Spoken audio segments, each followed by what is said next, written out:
사무엘하 21장. 다윗의 시대에 해를 거듭하여 3년 기근이 있으므로 다윗이 여호와 앞에 간구하매 여호와께서 이르시되 이는 사울과 피를 흘린 그의 집으로 말미암음이니 그가 기브온 사람을 죽였음이니라 하시니라. 기브온 사람은 이스라엘 족속이 아니요 그들은 아모리 사람 중에서 남은 자라. 이스라엘 족속들이 전에 그들에게 맹세하였거늘 사울이 이스라엘과 유다 족속을 위하여 열심히 있으므로 그들을 죽이고자 하였더라. 이에 왕이 기브온 사람을 불러 그들에게 물으니라. 다윗이 그들에게 묻되 내가 너희를 위하여 어떻게 하랴? 내가 어떻게 속죄하여야 너희가 여호와의 기업을 위하여 복을 빌겠느냐 하니 기브온 사람이 그에게 대답하되 사울과 그의 집과 우리 사이의 문제는 은금에 있지 아니하오며 이스라엘 가운데서 사람을 죽이는 문제도 우리에게 있지 아니하나이다 하니라. 왕이 이르되 너희가 말하는 대로 시행하리라. 그들이 왕께 아뢰되 우리를 학살하였고 또 우리를 멸하여 이스라엘 영토 내에 머물지 못하게 하려고 모해한 사람의 자손 7사람을 우리에게 내주소서. 여호와께서 택하신 사울의 고을 기브아에서 우리가 그들을 여호와 앞에서 목매어 달겠나이다 하니 왕이 이르되 내가 내주리라 하니라. 그러나 다윗과 사울의 아들 요나단 사이에 서로 여호와를 두고 맹세한 것이 있으므로 왕이 사울의 손자 요나단의 아들 무비보셋은 아끼고 왕이 이에 아야의 딸 리스바에게서 난 자 곧 사울의 두 아들 알모니와 무비보셋과 사울의 딸 메랍에게서 난 자 곧 모홀라 사람 바르실레의 아들 아드리엘의 5 아들을 붙잡아 그들을 기브온 사람의 손에 넘기니 기브온 사람이 그들을 산 위에서 여호와 앞에 목매어 달매 그들 7사람이 동시에 죽으니 죽은 때는 곡식 빼는 첫날 곧 보리를 베기 시작하는 때더라. 아야의 딸 리스바가 굵은 배를 가져다가 자기를 위하여 바위 위에 펴고 곡식 빼기 시작할 때부터 하늘에서 비가 시체에 쏟아지기까지 그 시체의 낮에는 공중에 새가 앉지 못하게 하고 밤에는 들짐승이 범하지 못하게 한지라. 이에 아야의 딸 사울의 첩 리스바가 행한 일이 다윗에게 알려짐에 다윗이 가서 사울의 뼈와 그의 아들 요나단의 뼈를 길르앗 야베스 사람에게서 가져가니 이는 전에 블레셋 사람들이 사울을 길브아에서 죽여 블레셋 사람들이 벳상 거리에 매단 것을 그들이 가만히 가져온 것이라. 다윗이 그곳에서 사울의 뼈와 그의 아들 요나단의 뼈를 가지고 올라오매 사람들이 그 달려 죽은 자들의 뼈를 거두어다가 사울과 그의 아들 요나단의 뼈와 함께 베냐민 땅 셀라에서 그의 아버지 기스의 묘에 장사하되 모두 왕의 명령을 따라 행하니라. 그 후에야 하나님이 그 땅을 위한 기도를 들으시니라.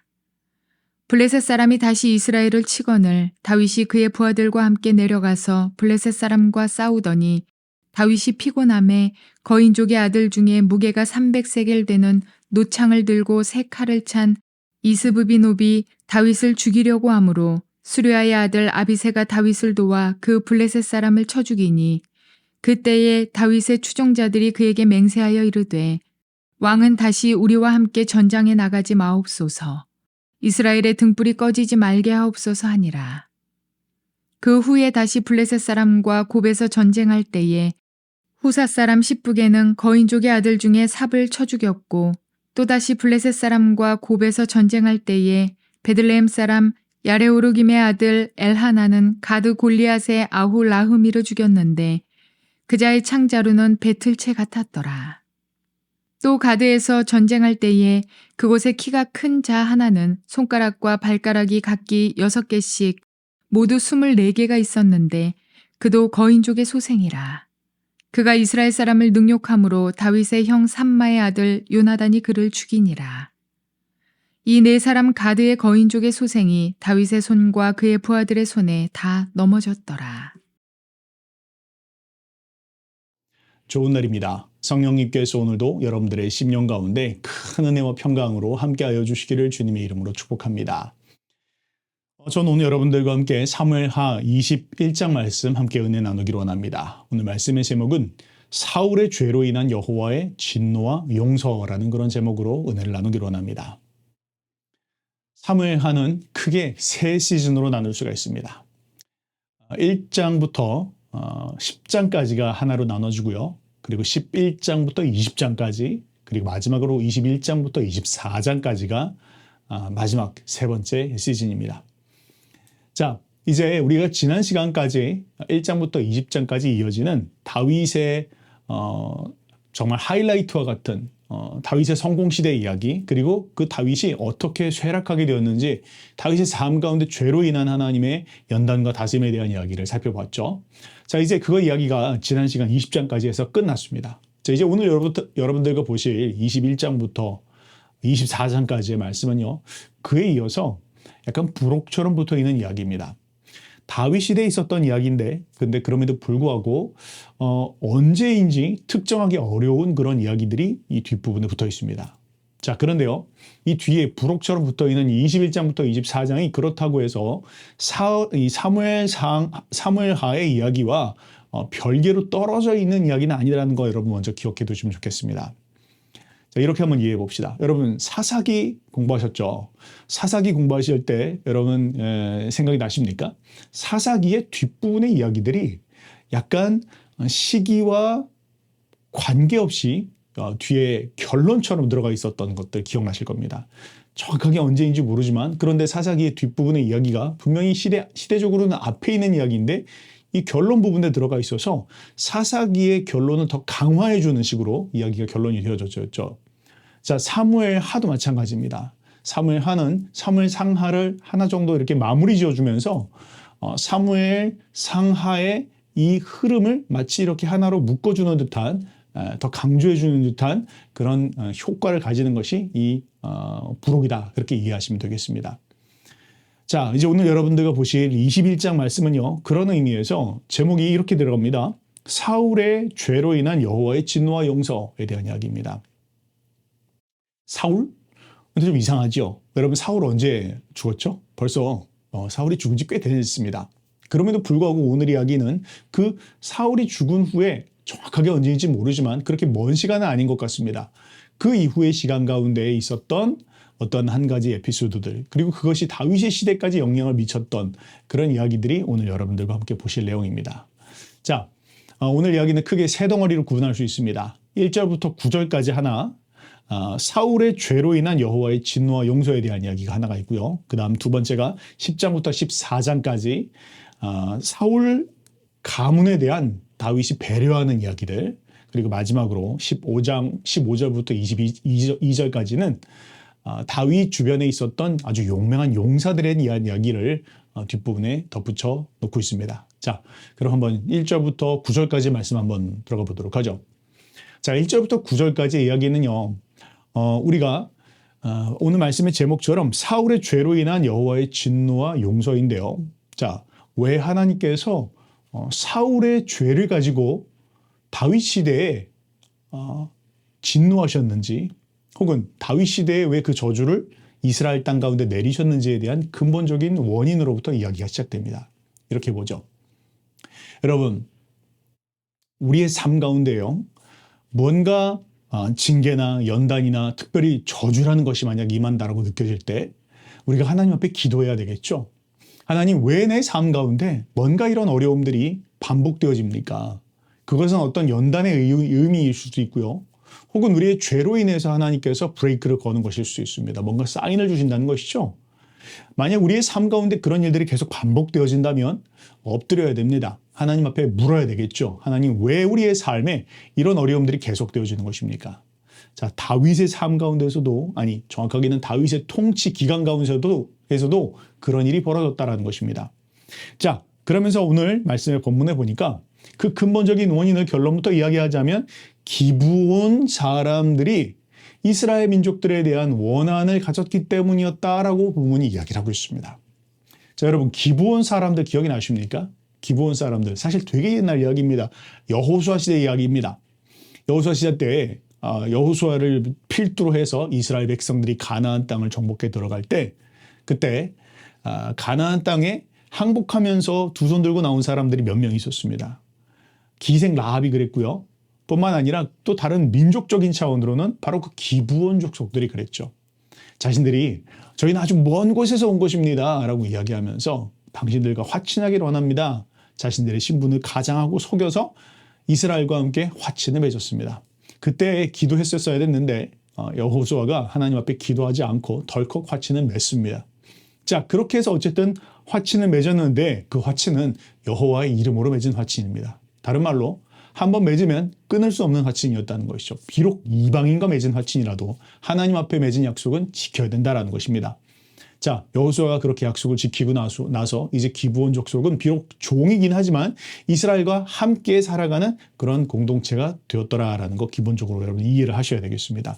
자, 그런데 무슨 일이 벌어졌는지 보니까 다윗의 통치 시간입니다. 그런데 한참 몇백 년 시간이 지나고 난 후에 다윗이 통치하고 있는 시기였는데 근데 갑자기 하늘에서 비가 내리지 않는 겁니다. 그것도 무려 장장 3년이라는 시간 동안 비가 내리지 않았다.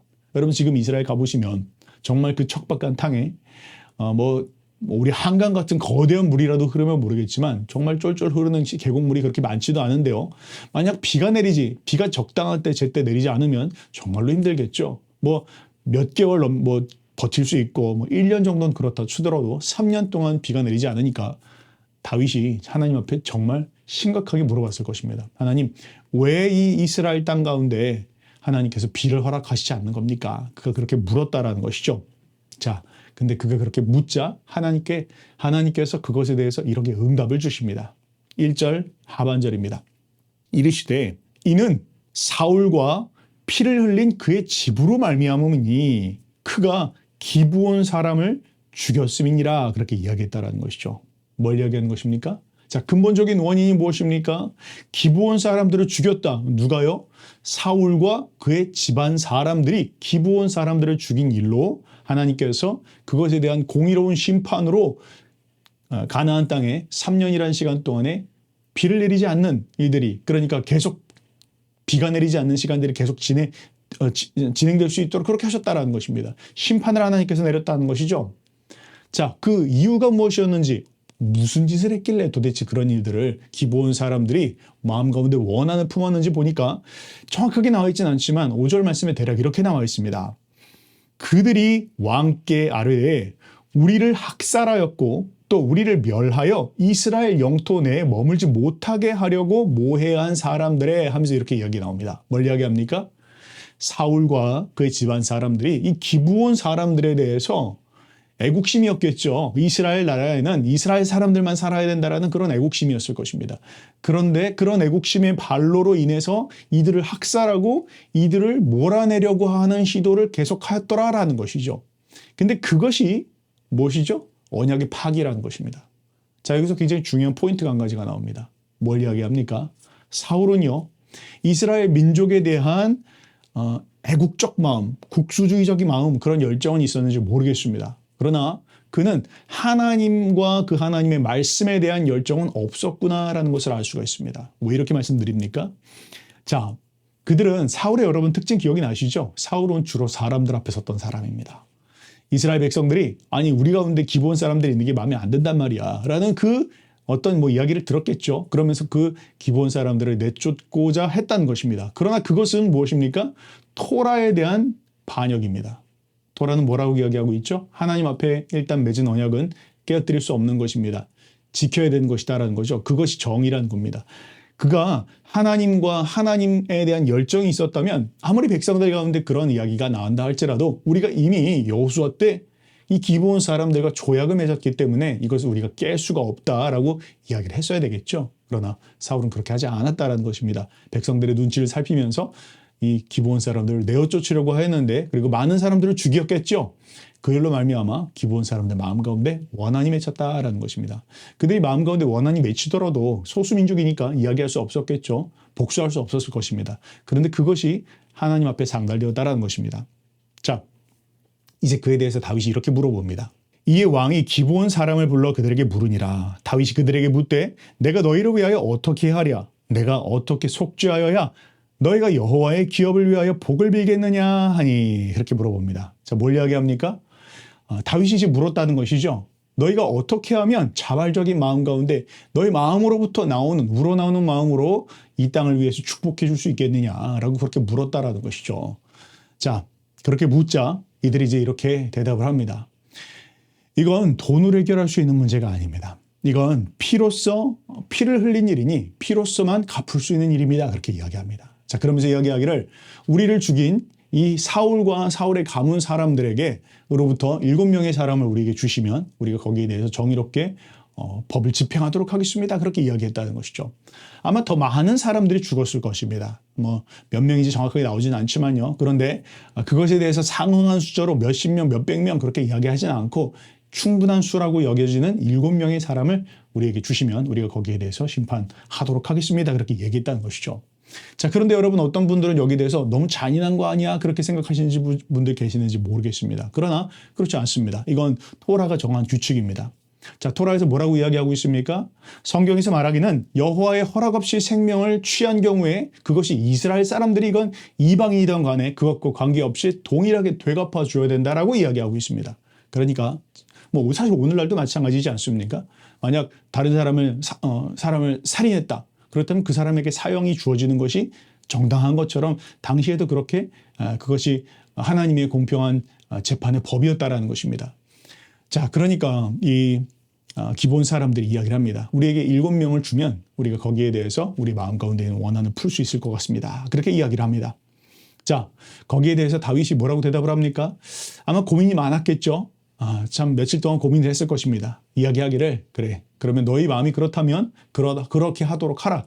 물론 이것이 뭐 다윗 마음 가운데 있는 어떤 정치적인 결정이라고만 볼 수는 없습니다. 방금 말씀드렸던 것처럼 토라에 근거한 결정입니다. 하나님 말씀처럼 피를 흘린 자는 피로서만 갚을 수밖에 없는 그런 상황 가운데에서 사울의 집안에서 그 일을 벌였다면 사울의 집안이 그 일을 해결하는 것 말고는 이걸 해결할 수 있는 다른 방법이 없었다는 것이죠. 그래서 다윗이 거기에 대해서 오케이 이야기를 합니다. 자, 그렇게 해서 이제 사울의 집안 가운데 사람을 뽑게 되는데요. 아주 굉장히 난감했을 것입니다. 여러분, 다윗의 마음 가운데는 어떤 마음이 있었죠? 다윗의 마음 가운데에는 사울의 가문을 굉장히 존중히 여기는 그런 마음의 자세가 있습니다. 그런데 지금 그것에 대해서 완전히 정반대의 입장에 있는 이 기브온 사람들의 또한 다른 요구가 있다라는 것이죠. 그러니까 다윗이 그 사이에서 굉장히 아주 극도로 예민하고 민감하게 보면서 어떤 사람을 택할 것인가에 대한 부분들을 고민을 많이 했을 것입니다. 성경에 보니까 이렇게 이야기합니다. 무비보셋을 제외하고 사울의 가문에 있는 7명의 남자를 주었다. 그렇게 이야기하는데 누군지 보니까요. 이렇게 말합니다. 사울의 첩 리스바의 두 아들 알모니와 무비보셋. 이 무비보셋은 다른 무비보셋입니다. 그리고 사울의 첫째 딸 메랍과 아드리엘 사이에서 난 5 아들. 이 아들은 이름이 기록되어 있지 않습니다. 그렇게 해서 총 7명의 아들을 주었다. 그렇게 이야기를 하였다라는 것이죠. 그리고 성경은 이야기하기를 그렇게 해서 원인이 다 제거되어지고 나자 재앙이 사라지게 되었다. 14절 말씀이 이렇게 이야기합니다. 그 후에야 하나님이 그 땅을 위한 기도를 들으시니라. 그렇게 이야기합니다. 자, 여기서 우리가 정리할 수 있는 부분들, 깨달을 수 있는 부분들은 무엇입니까? 자, 그것은요. 아무리 다윗의 시대, 다윗이 통치하고 있는 나라라 할지라도 이 나라는 다윗의 나라가 아닙니다. 하나님의 나라입니다. 다른 말로 하나님의 공평과 하나님의 정의에 의해서 다스려지고 있는 나라라는 것을 잊지 말아야 된다는 것이죠. 만약 그 나라 안에 해결되어지지 않은 어떤 공의롭지 못한 처사가 있다라면 하나님은 이 나라의 왕으로서 그것을 바르게 판결하시고 그것을 바르게 교정하실 의무가 하나님 앞에 있었다라는 것이죠. 다윗은 그것을 눈치채지 못했지만 하나님께서 이 나라를 이끌어 가시는 나라의 왕으로서 부왕인 다윗에게 명하여서 이 부분들을 바르게 교정토록 하라라고 그렇게 말씀하셨다라는 것입니다. 자, 우리의 공동체에도 적용해 볼 수 있겠죠. 우리의 공동체 안에 하나님의 공평과 정의가 적용되어지지 않은 하나님께서 세워놓으신 법대로 진행되지 않는 그런 부분들이 있다면 아무리 우리가 믿는 사람이라 할지라도 그 공동체 안에 어려움과 또 갈등과 또 이런 분쟁과 이런 것들이 끊임이 없을 것입니다. 하나님 앞에 지혜를 구해야 할 것이고 하나님 앞에 무엇이 문제인지 말씀해달라고 여쭈어야 할 것이고 주님이 보여주신다면 할 수 있는 최선을 다해서 그 문제를 해결해야 된다는 거 우리가 기억해야 할 것입니다. 자, 그 다음 우리가 보는 10절부터 14절까지의 말씀은요.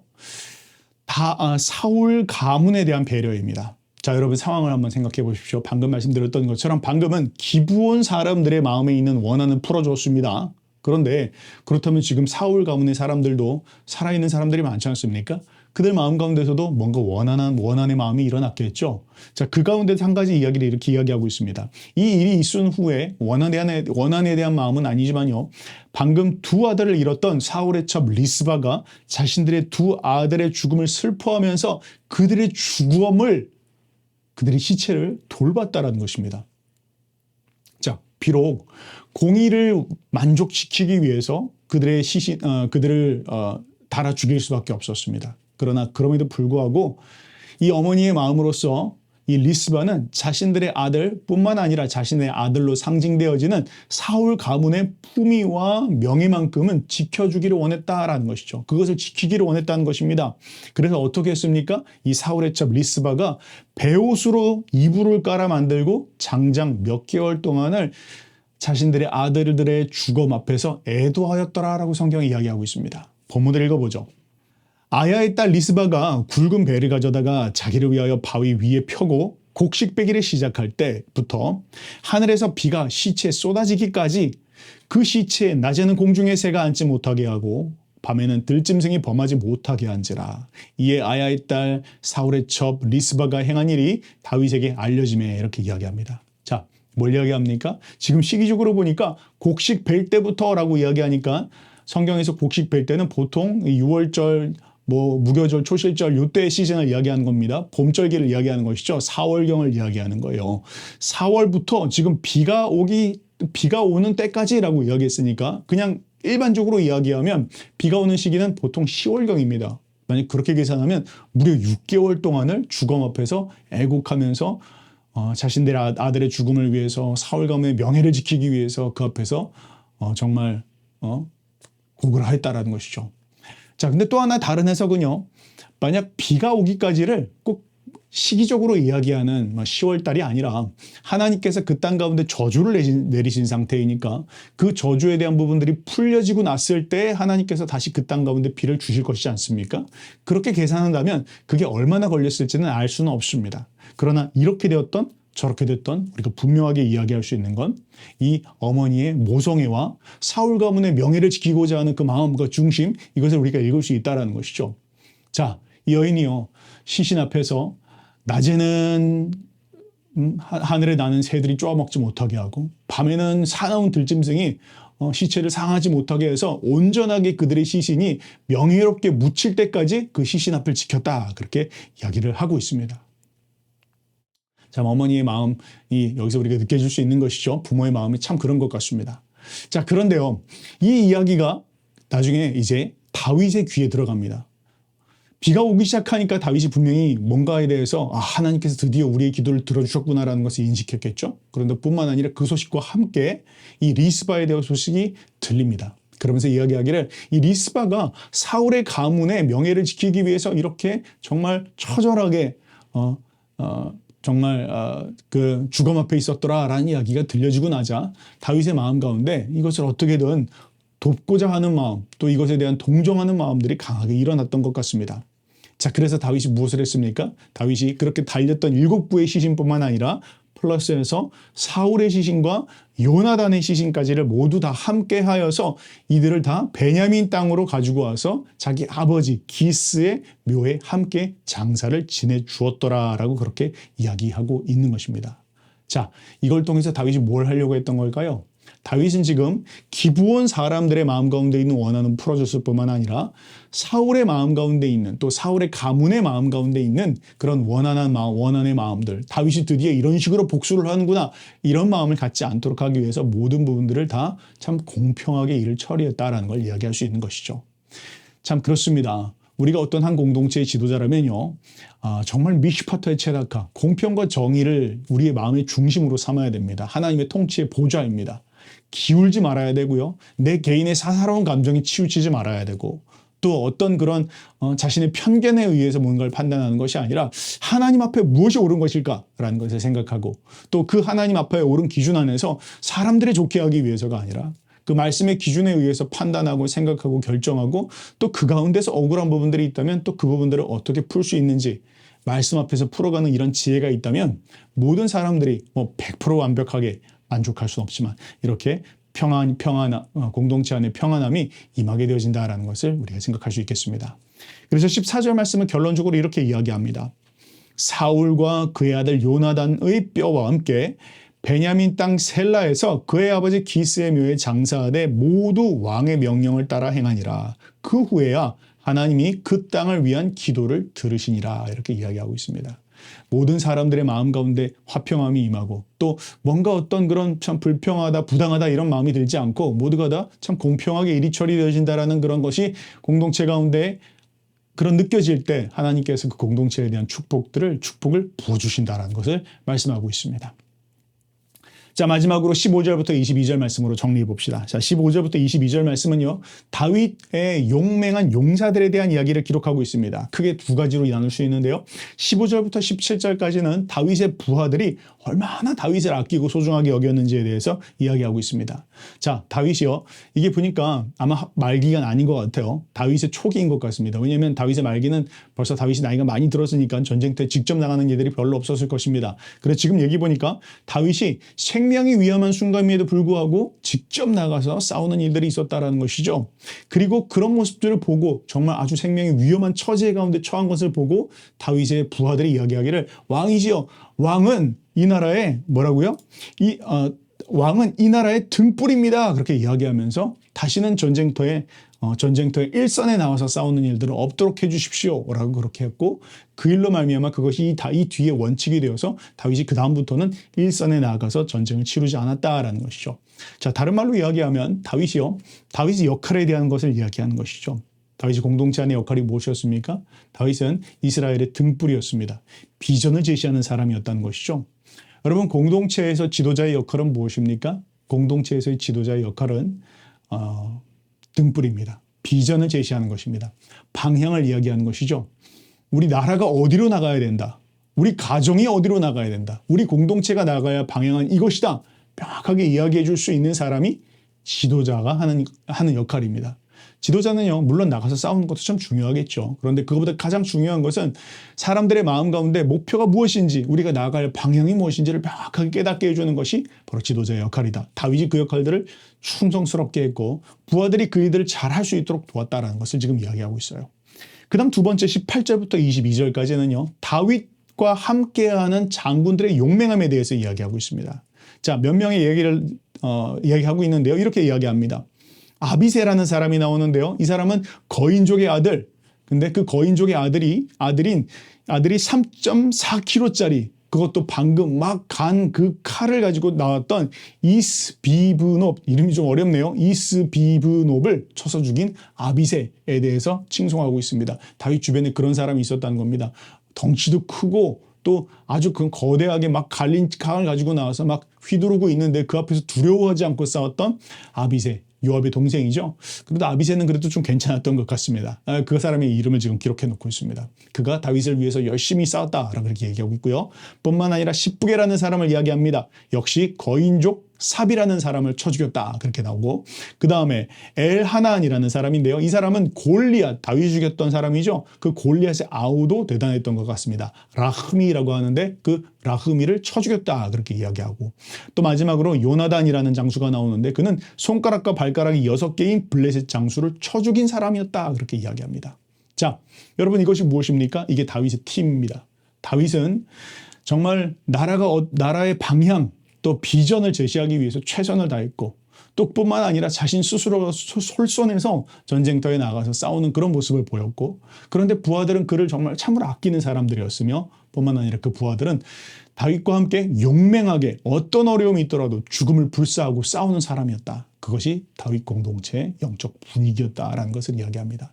이런 분위기 있다면 이런 공동체에 있다면 두려울 것이 없겠죠. 열방까지 확장되어질 줄 믿습니다. 그렇게 승리하시는 또 저와 여러분들 되시기를 주님의 이름으로 축복합니다.